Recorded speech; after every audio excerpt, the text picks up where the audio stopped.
আপনারা সবাই জানেন আমাদের ফেব্রুয়ারি মাসের ঘোষিত কর্মসূচি রেল টেকা ঢোর ছেঁকা ছিল।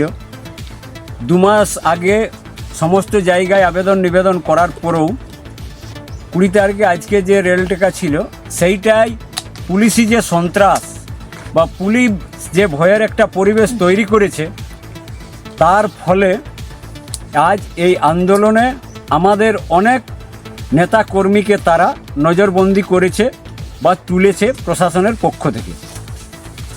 তাই আমরা জানি বন্ধু যে কোনো বন্ধ আর অবরোধ সাংবিধানিক হয় নাই, কিন্তু সাংবিধানিক কোনটা না আমার আন্দোলন করার অধিকারটা।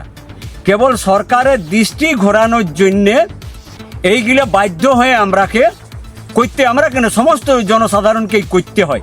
আজ যদি এটা সংবিধান স্বীকৃত হইতো তাহলে প্রত্যেকবার রেল টেকায় এই জায়গায়ও এই জেলায়ও হয়েছে, এর আগে 4 5বার রেল টেকা হয়েছে, প্রত্যেকবারই কেস দেওয়া হয়েছে। সাংবিধানিক মতে হলে তাহলে তো কেস হইতো না। আমরা তাহলে করবোটা কি? রাস্তায় যদি ধর্নায় বসি সেই রাস্তাটাও জনগণ পারাবার করে, তাহলে সেটাও করা যাবে না। তাহলে আমরা কি টাইডে টিকিরে বসে থাকবো? তাই বন্ধু এইটা প্রশাসনের উচিত ছিল আমাদের যে এই 77 বছরের বঞ্চনা, এই আওয়াজটা সরকারের কানে পৌঁছানোর জন্যে আমাদের এই আন্দোলনটাই তারাকে সহযোগিতা করার। কিন্তু তারা এমন ট্রিট করলো আমাদের উপরে যেন আমরা এই দেশের নাগরিকই নয়। গ্রামে গ্রামে যায় থ্রেটলে আমাদের নেতারাকে তো অনেক নেতাকে তুলেছে।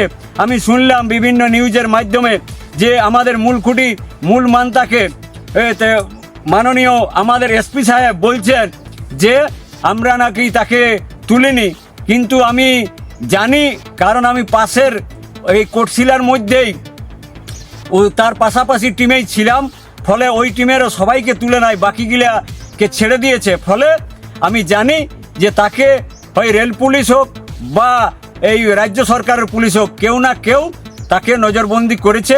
এটা 100% সত্য। তবে আমার ভালো লাগলেও পুলিশরাকে বলবো, আপনারা এই জনসাধারণের সুবিধার জন্যে, তার ফান্ডামেন্টাল রাইটস বাঁচাবার জন্যে আপনারা এত তৎপর হয়েছেন, কিন্তু এই এরিয়ার বঞ্চনার জন্যে যদি এত তৎপর হতেন তাহলে আজ আমাদের এই ধাসনা ধোয়া বালির যেটা আমাদের 200-300 টাকায় পাওয়াছ সেইটা আজ 5000 টাকা লাগতো নাই। আশা করব আগামী দিনে এটাই সহযোগিতা করবেন। আরও বলবো এই পুরুলিয়া জেলায় বঞ্চিত জেলা, 371টা স্কুলে মাস্টার নাই, সেই সময়ও যেন এরকম পুলিশের ভূমিকা দেখতে পাই। আর মাননীয় এসপি সাহেব সহ বিভিন্ন প্রশাসনের আধিকারিকদের কাছে আবেদন করব যে দেখুন, রেল অবরোধ তো আপনারা করতে দিলেন নাই, গায়ে গায়ে যা ত্রাস সন্ত্রাস সৃষ্টি করেছেন তার ফলে আর বোধহয় রেল ব্লক হবে নাই। কিন্তু এই যত অজিত বাবুর খবরটা গ্রামে গ্রামে ভাইরাল হচ্ছে, হয়তো পরিস্থিতি আগামী দিয়াই খারাপ হতে পারে।